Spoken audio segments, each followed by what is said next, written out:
Now, the anterior pituitary has a number of different cell types, and you can see them right here, that produce the specific hormones: thyrotropic, somatotropic. Somatotropic refers to growth hormone. Corticotropic is the adrenal cortex, gonadotropic. Each of these cells produces the different hormones that you see here: TSH, growth hormone, ACTH, and MSH. These two hormones come from a very large peptide, and through enzyme degradation, it cleaves those peptides into either ACTH or MSH. So they're derived from the same large polypeptide, but then are cleaved off to mediate their actions. Okay, let's look at growth hormone. Growth hormone is produced in the anterior pituitary by the somatotropic cells. Its release is regulated by the hypothalamus. And in fact, as growth hormone levels rise, it feeds back to inhibit the hypothalamus or the anterior pituitary. So there's a good example of a negative feedback. It is an anabolic hormone. It stimulates growth. If something is anabolic, that means it stimulates growth and development of that tissue. And it is a very potent anabolic hormone. For normal growth and development to occur, you must have adequate levels of growth hormone as well as thyroid hormone, which is T3 and T4. When you're having a baby, or like when you're pregnant, does growth hormone? I can't hear you. When you're having a baby, does growth hormone, does it like form in the baby? Does it form some, or does yours like help? No, once in their development, their own pituitary starts producing growth hormone. I don't think it crosses over the placenta, but I'm not entirely sure. Now, there are maladies associated with oversecretion and undersecretion of growth hormone. Cretinism is a malady that happens in individuals that don't have adequate growth hormone in their growth and development. And you can see these three gentlemen. They used to call them cretins. That is no longer politically correct. You don't call them dwarfs, you don't call them midgets, you just call them little people. But these individuals, you laugh. My grandson the other day called somebody a midget. And I said, Henry, we don't use that term. And I said, that's a derogatory term. Huh? One of my managers like, we have to get you time, it's going to be midget hours. But they don't like, they like being called little people. They, for the most part, are quite normal or some structurally to adults. Obviously, their limbs and heads are a little bit out of proportion. But they developed this way from a lack of growth hormone. And that was from early onset, from birth on. They just did not have adequate levels of growth hormone.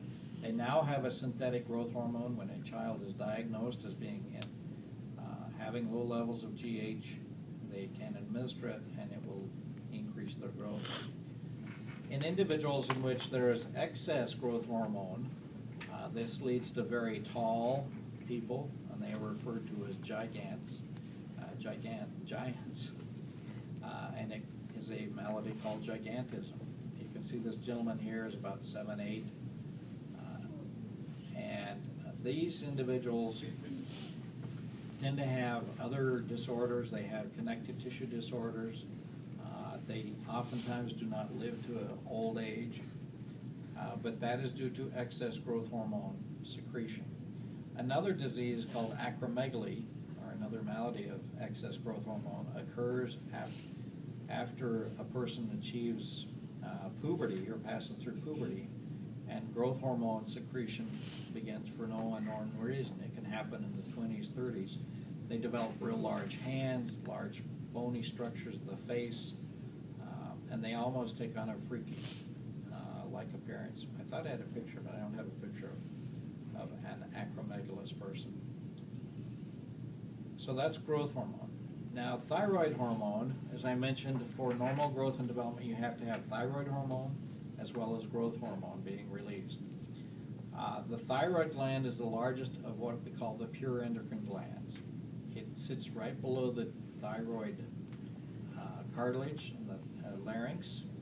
It is butterfly shaped, consists of two lobes. You can see it right here. Here's your thyroid cartilage right here, and it is right here. It is a lobulated organ,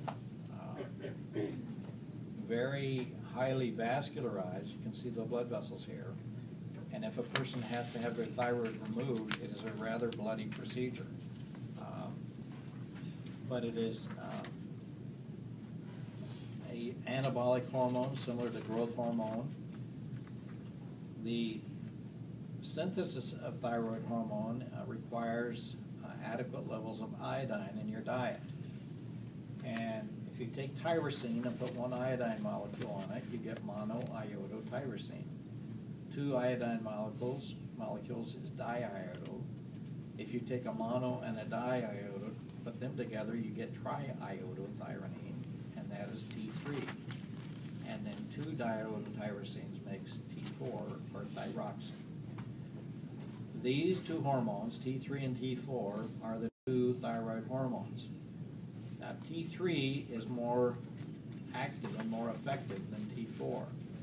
And in tissues, usually the iodine is clipped off to form T3 and has its effect. But in the thyroid gland, there are higher concentrations of T4. And again, it requires normal levels of iodine. And our table salt, if you look on your table, it is iodinated salt. And it takes, I think it's about 1 cupful of iodine to a whole ton of salt to iodine it and provide enough levels for our body to synthesize